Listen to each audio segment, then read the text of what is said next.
This is the reason designers talk about Gestalt principles when they want their work to feel instantly clear. And this is how a century-old psychology idea still shapes the apps, websites, user interfaces, and visuals you use every day.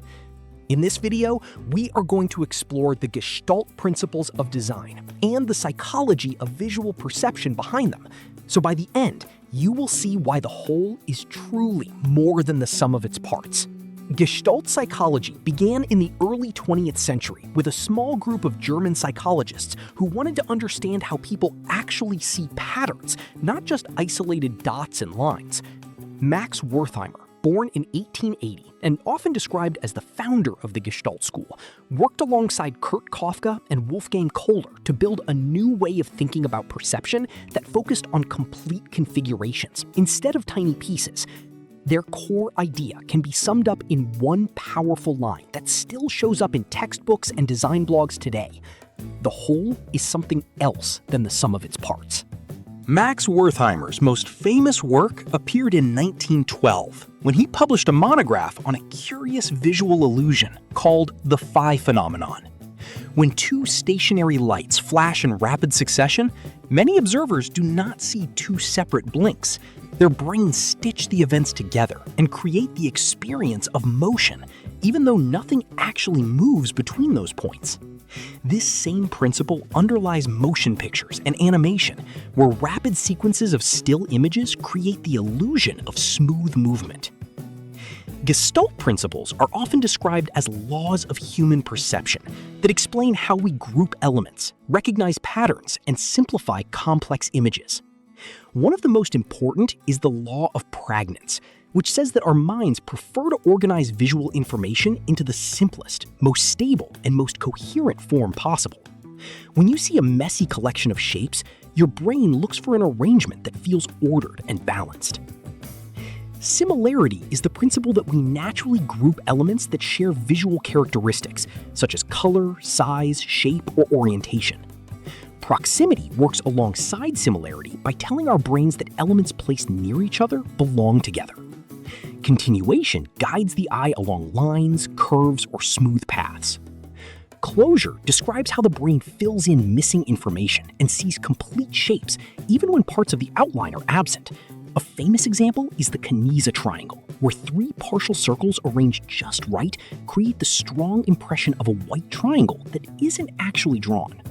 Figure ground organization explains how we separate a scene into what we focus on, the figure, and everything else, the ground or background. The classic demonstration is Rubens' vase, where you can see either a vase or two faces in profile, but not both at once. Common region describes how elements inside the same closed boundary are perceived as a group, even if they are not physically close. Card-based layouts and dashboards or content feeds use this effect constantly.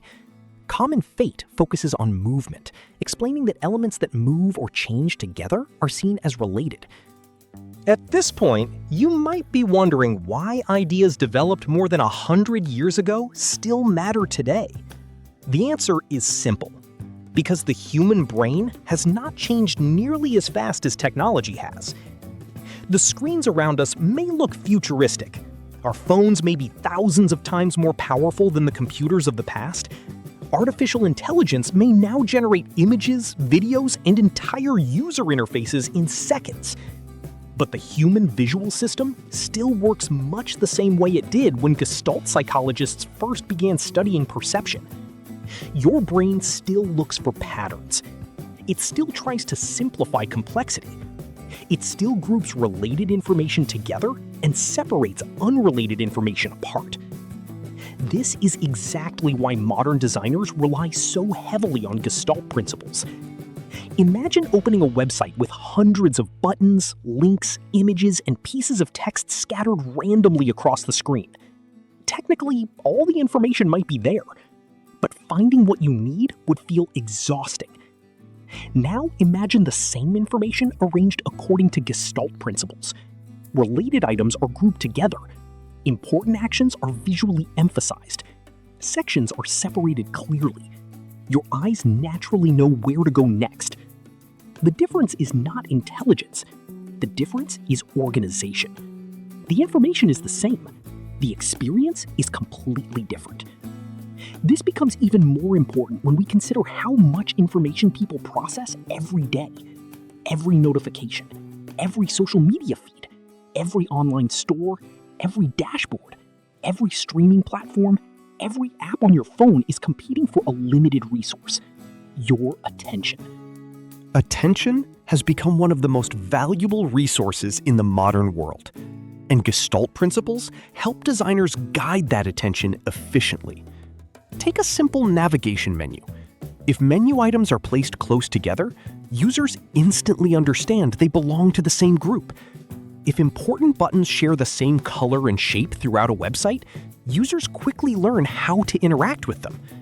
If visual elements follow smooth lines and consistent alignment, people can scan information faster and with less mental effort.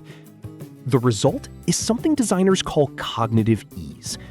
When an interface follows the natural tendencies of human perception, it feels intuitive.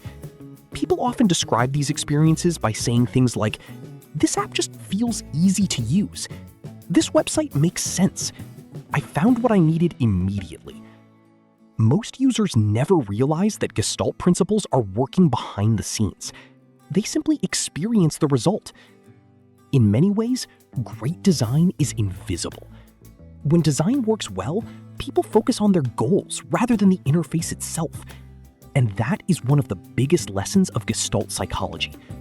The purpose of design is not to draw attention to itself. The purpose of design is to help people understand information quickly, accurately, and effortlessly.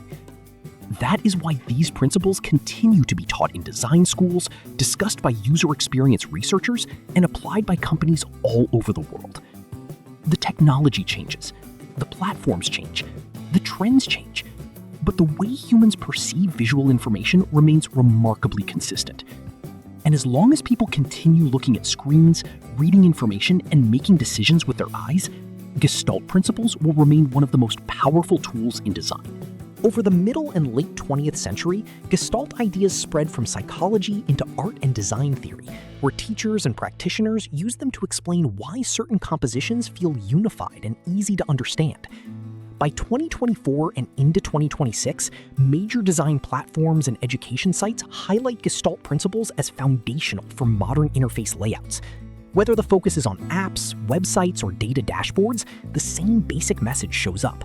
When you align your design with how the brain naturally groups and simplifies, you make life easier for your users.